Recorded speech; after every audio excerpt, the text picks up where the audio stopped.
త్యాగం చేసిన కోట్ల మంది ఆత్మలు, ద సోల్ ఆఫ్ ఇండియా అనేది ఒక సంతృప్తి చెందుతుంది అనేది నా అభిప్రాయం. సో ఇకపోతే ఈరోజు నార్వేలో నోబెల్ శాంతి బహుమతి అనౌన్స్మెంట్ చేయబోతున్నారు కదా సార్. అయితే ఈ నోబెల్ బహుమతి సంబంధించి ట్రంప్కి వచ్చేటువంటి ఈ నోబెల్ పీస్ ప్రైజ్ వచ్చే అవకాశం ఉందా? ఒకవేళ రాకపోతే ట్రంప్ పరిస్థితి ఏంటి, ఎలా ఉండబోతుంది, ప్రపంచంపై దీని ప్రభావం ఏ మేరకు పడబోతుంది?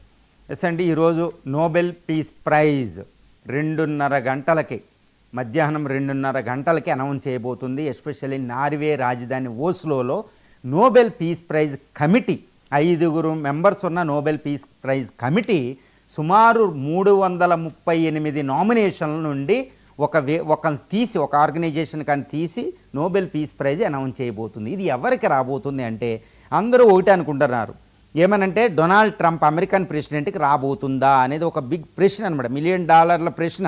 ఎందుకంటే ట్రంప్ డైరెక్ట్ చెప్తున్నాను, నేను నోబెల్ ప్రైజ్కి రావాలి, నేను అర్హుడిని, నోబెల్ రాని నాకు ఇవ్వకపోతే నోబెల్ అసలు మీనింగ్ లెస్ అన్నట్టు మాట్లాడుతున్నాను. నేను ఇప్పుడు 7 యుద్ధాలు ఆపాను, 7 నెలల్లో 7 యుద్ధాలు ఆపాను, అవి 36 సంవత్సరాల నుంచి జరుగుతున్న పెద్ద పెద్ద యుద్ధాలు ఆపాను. అందులో ఇండో పాకిస్తాన్ యుద్ధాన్ని ఆపాను, ఈరోజు హమాస్ ఇజ్రాయెల్ వార్ని ఆపాను నేను, తర్వాత ఇజ్రాయెల్ ఇరాన్ యుద్ధాన్ని ఆపాను, కంబోడియా థాయిలాండ్ యుద్ధాన్ని ఆపాను, అక్కడ లిబియా దగ్గర ఆఫ్రికాలో కొన్ని యుద్ధాలు ఆపాను. నాకు ఎట్టి పరిస్థితుల్లో నోబెల్ పీస్ ప్రైజ్ ఇవ్వాలి, నేను పీస్ బ్రోకర్, నేను శాంతి దూతను నేను అని మాట్లాడుతున్నారు. మరి డొనాల్డ్ ట్రంప్కి పీస్ ప్రైజ్ వస్తుందా? ఇజ్రాయెల్ నామినేట్ చేసింది, పాకిస్తాన్ నామినేట్ చేసిందని, అజర్బైజాను, అర్మేనియా, థాయిలాండ్, అదేవిధంగా కంబోడియా, ఈ దేశాలు కూడా ఆయన నామినేట్ చేసినాయి. మరి వస్తుందా అంటే ఈరోజు చూడాలి, వెయిట్ చేయాలి. కానీ ఇక్కడ జరిగే పరిణామాల ప్రకారం నోబెల్ పీస్ ప్రైజ్ నామినేషన్ అనేది ఫిబ్రవరి 1 లోపే నామినేషన్ దాఖలు చేయాలి. కానీ ఇవన్నీ ఫిబ్రవరి 1 తర్వాత నామినేషన్ దాఖలు చేసినాయి. కాబట్టి ఈయనకు నోబెల్ పీస్ ప్రైజ్ ఇవ్వాలనేది పరిశీలించే అవకాశం అక్కడ లేదు. రెండో విషయం ఏంటంటే, ఈయనకున్న ఒక పెద్ద విషయం ఏంటంటే, ట్రంప్ టారిఫ్స్ల వల్ల ఈరోజు రక్తాలు చెందవు, వాణిజ్య యుద్ధం కూడా రక్తాలు చెందడమే. ఎందుకంటే ఇండియా మీద 50% టారిఫ్లు విధిస్తే ఇక టెక్స్టైల్ సుమారు 1 కోటి మంది ఈ వస్త్ర పరిశ్రమ మీద ఆధారపడే భారతీయ రైతులు, వస్త్రాలు వేవర్స్ అనేవాళ్ళు ఎంతో బాధపడుతున్నారు. అది కూడా రక్తం చిందించడమే. అది ట్రంప్ ఇప్పుడు నోబెల్ పీస్ ప్రైజ్ కమిటీ అది పరిశీలిస్తుందండి.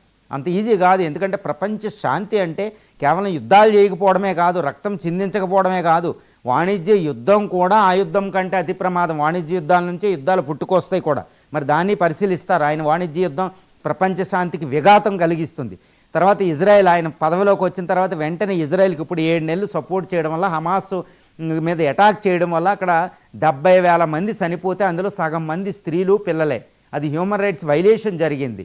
ఆయన ఫ్రెండ్ బెంజమిన్ నెతన్యాహుకు వ్యతిరేకంగా ఐసీసీ, మళ్ళీ అదే హేగ్, ఓస్లోకి దగ్గరలో ఉన్న హేగ్ న్యాయస్థానమే ఆయన మీద అరెస్ట్ వారెంట్ ఇష్యూ చేసింది. దానికి సపోర్ట్ చేయడం ఈరోజు ట్రంప్కి నెగిటివ్ పాయింట్ అండి. ఆ విధంగా ప్రపంచ శాంతికి ఆయన ఏం పాటుపడలేదు. ఇరాన్ మీద ఆయన B-1 బాంబర్స్ పంపాడు, యుద్ధం చేశారు ఆయన, అది మనం చూసుకోవాలి.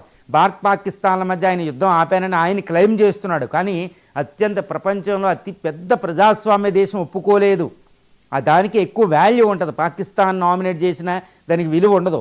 సో ఈ విధంగా చూస్తే ట్రంప్కి ఎట్టి పరిస్థితుల్లో నోబెల్ పీస్ ప్రైజ్ రాదు అని మనం ఈరోజు చెప్పవచ్చు. ఆయనకు అర్హత లేదని చెప్పవచ్చు. కానీ 338 నామినేషన్లు వెళ్ళినాయి. ఇందులో 94 ఆర్గనైజేషన్స్ నుంచి కూడా వెళ్ళడం జరిగింది. మిగిలిన అందరూ ఇండివిజువల్స్, అంటే 244 మంది ఇండివిజువల్స్, 94 మంది ఆర్గనైజేషన్స్.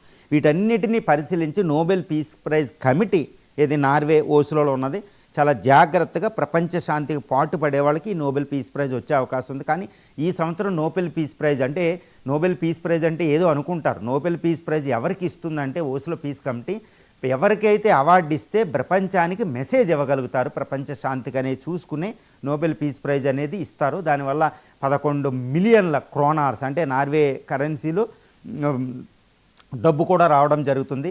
2013-14లో సత్యార్థి కైలాష్ ఇండియన్కి ఒక నోబెల్ పీస్ ప్రైజ్ రావడం జరిగింది.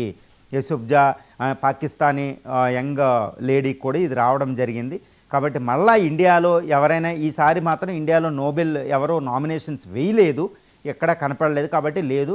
కానీ 2026లో వచ్చే సంవత్సరం నోబెల్ పీస్ ప్రైజ్కి మాత్రం మోడీ గారిని నామినేట్ చేసే అవకాశాలు ఉన్నాయి. ఈ సంవత్సరం ట్రంప్కి నోబెల్ పీస్ ప్రైజ్ రాకపోతే వచ్చే సంవత్సరం ట్రంప్ని మాత్రం చాలా జాగ్రత్తగా నామినేట్ చేస్తారు. కాబట్టి ట్రంప్ ఒక కసి, అంటే ఒక డిటర్మైండ్ పర్సనాలిటీ. ఇప్పుడు మీరు అడిగారు ట్రంప్కి నోబెల్ పీస్ ప్రైజ్ రాకపోతే ఏంటి, ట్రంప్కి నోబెల్ పీస్ ప్రైజ్ రాకపోతే ఈయన చాలా క్యాప్రిషియస్గా ఆలోచిస్తాడు కాబట్టి మూడో ప్రపంచ యుద్ధానికి కారకుడు అవుతాడంటే ఇంకా యుద్ధాలను ప్రోత్సహించేస్తాడు, చికాకు వచ్చేసి అనుకుంటే అలా చేయకపోవచ్చు. ఎందుకంటే ఆయనకు అమెరికా అనేది ఒక ప్రజాస్వామ్య దేశం, అక్కడ అమెరికన్ కాంగ్రెస్, డెమోక్రాట్స్, రిపబ్లిక్ చాలా పవర్ఫుల్ ఉంటారన్నమాట.